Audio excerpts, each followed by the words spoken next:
Você vai ver agora a situação dos funcionários de uma academia aqui de Salvador. O proprietário disse que fecharia as portas para reformar a empresa e que todos seriam recontratados em seguida. Mas sabe o que o dono fez? Ele sumiu sem pagar ninguém. A academia, que fica na Pituba, fechou as portas no fim do ano passado. 14 funcionários receberam a carta de aviso prévio, mas foram orientados a cumprir o período em casa. Ele alegou para a gente que ele ia estar entrando com um sócio e que a academia ia ficar fechada de 15 a 20 dias para a reforma. Então ele não comunicou em nenhum momento que a academia ia ser fechada definitivamente. E por que então, se a academia não ia fechar, ele justificou o aviso prévio como sendo o quê? Eu aviso como aviso prévio porque o que acontece? Ele me alegou dizendo que um dos acertos que ele fez com o futuro sócio seria acertar a vida de todos os funcionários para que, quando entrasse a sociedade, se fosse recontratado novamente. Os funcionários dizem que não receberam nem o salário de dezembro, nem os direitos trabalhistas. O dono da academia também teria deixado de recolher parte do FGTS e não deu baixa nas carteiras de trabalho. Tem funcionário que não pode dar entrada no seguro-desemprego, tem funcionário que está conseguindo se realocar novamente em outras academias porque tem essa pendência na carteira. Então, realmente trazendo várias situações complicadas para a gente. A última vez que os funcionários da academia conseguiram falar com o dono foi no dia 12 de janeiro. Nós temos o telefone dele e também tentamos ligar, mas o recado que aparece para nós é esse. Ligação gratuita. Deixe um recado sem pagar nada após o sinal. O celular dele dá na caixa postal e esse é o recado que vocês recebem desde quando ele desapareceu, né, Rafael? Exatamente. Inclusive, eu gostaria que ele comparecesse para resolver a nossa situação. Os funcionários afirmam ainda que o aluguel do prédio onde a academia funcionava está há mais de um ano atrasado. O imóvel já está disponível para um novo aluguel e sem nenhum sinal de reforma. O que ele fez com os funcionários, o que ele fez com os alunos, é uma falta de respeito. Não se prejudica trabalhadores que estão buscando se sustentar na vida. Olha só, depois da reportagem, um dos professores da academia ligou para a nossa produção e disse que o dono da academia entrou em contato para avisar que acertaria tudo até o dia 10 de fevereiro, mas não deu nenhuma garantia aos funcionários. Agora imagina você aí, de um dia para o outro, perder o emprego e ainda por cima não ter seus direitos trabalhistas respeitados. Nada. Rescisão, FGTS, nada disso. Aliás, você sabe quais são todos os seus direitos em caso de demissão, hein? E o que deve fazer, o que você pode fazer em casos como esse aí que mostramos na reportagem. Pois é, para tirar dúvidas, todas as suas dúvidas, a gente vai seguir discutindo esse assunto aqui no estúdio com o juiz do Tribunal Regional do Trabalho da Bahia, especialista em direito do trabalho, o doutor Rodolfo Pamplona. E você, claro, pode participar. Envie sua pergunta para a gente através do nosso e-mail, jm@redebahia.com.br. Doutor Pamplona, muito bom dia. Seja bem-vindo ao Jornal da Manhã.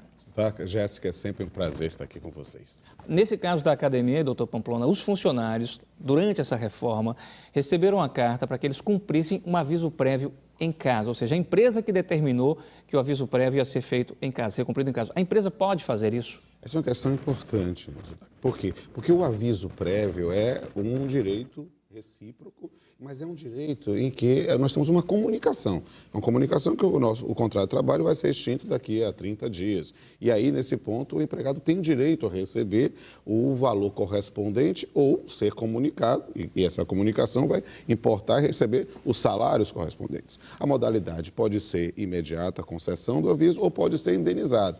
Essa é uma questão, mas depois disso vai contar o prazo para o pagamento das verbas rescisórias, que eles têm o direito. Nossa repórter Andréa Silva já esteve mais cedo aqui no Jornal da Manhã falando sobre os direitos do trabalhor e ela tem uma pergunta para fazer. Seguro-desemprego eu vi. Exatamente. E ela já está ali para fazer a pergunta para o senhor. Andréa.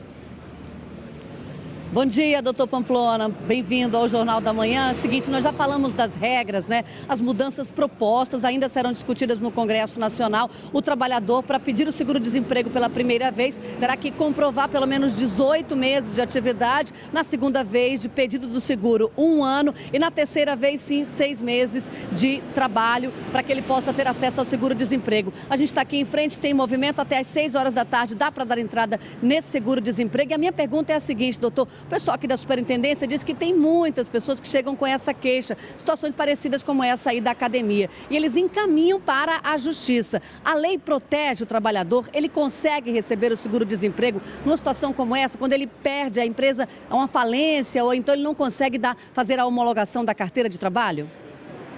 Essa é uma questão muito importante. Por quê? Porque lamentavelmente, isso não é raro acontecer.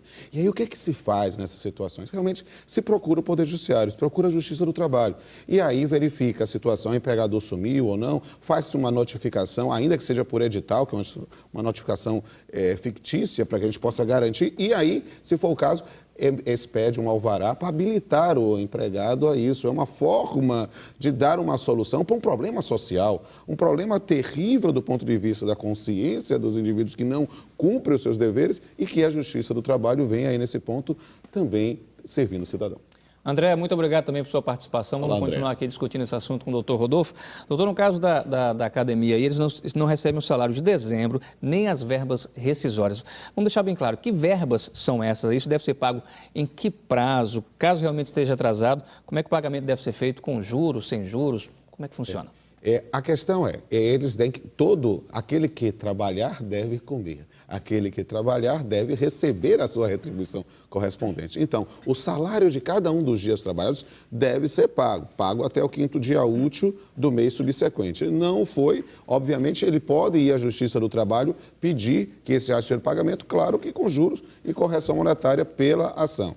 E aí, pela extinção do contrato de trabalho, o que eles vão receber? Claro, o aviso prévio, que pode ter sido indenizado ou não, né? Nesse caso, aparentemente indenizado, então vai receber o valor do aviso prévio, vai receber as férias proporcionais, o 13º proporcional, levantar o FGTS acrescido, se é uma despedida sem justa causa, de uma multa de 40%, né? E, atendendo os requisitos legais, receber o seguro-desemprego também. E a gente tem pergunta já dos nossos telespectadores. Ednas Mota, ele diz que trabalha numa empresa há 5 anos e descobriu que o FGTS não é depositado há pelo menos 3 anos e também o INSS só tem 3 depósitos. O que é que ele faz nessa situação? Olha, amigo, é claro que enquanto você está trabalhando, a gente tem sempre o pudor, o receio de ir reclamar com o patrão. Você tem um bom relacionamento, tenta conversar para verificar a situação, mas ele descobriu isso, ou seja, não era um fato público, ele deve fazer uma denúncia que pode ser anônima no Ministério Público do Trabalho ou na Superintendência do Trabalho,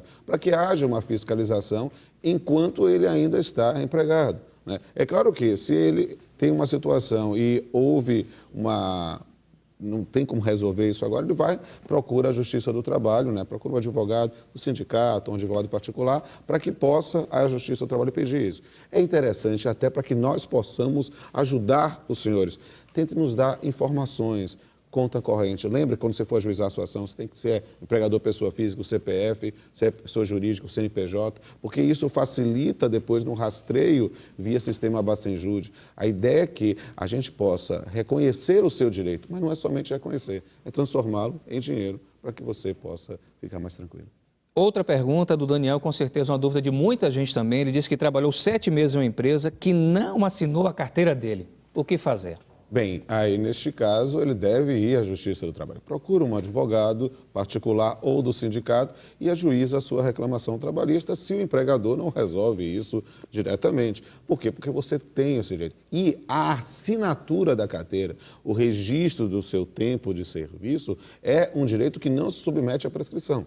Mas provavelmente também deve haver outros direitos de natureza pecuniária e dinheiro, que aí há prazo. O prazo é de 2 anos da extinção do contrato de trabalho e, desse tempo, a gente conta, retroage 5 anos para verificar os últimos tempos. Doutor Rodolfo Pamplona, juiz do trabalho, a gente agradece a sua participação aqui no Jornal da Manhã, seus esclarecimentos. Bom dia. O bom dia é para mim e para todos os cidadãos, porque eu estou sempre à disposição dos senhores e não somente eu, toda a Justiça do Trabalho. Obrigado, doutor.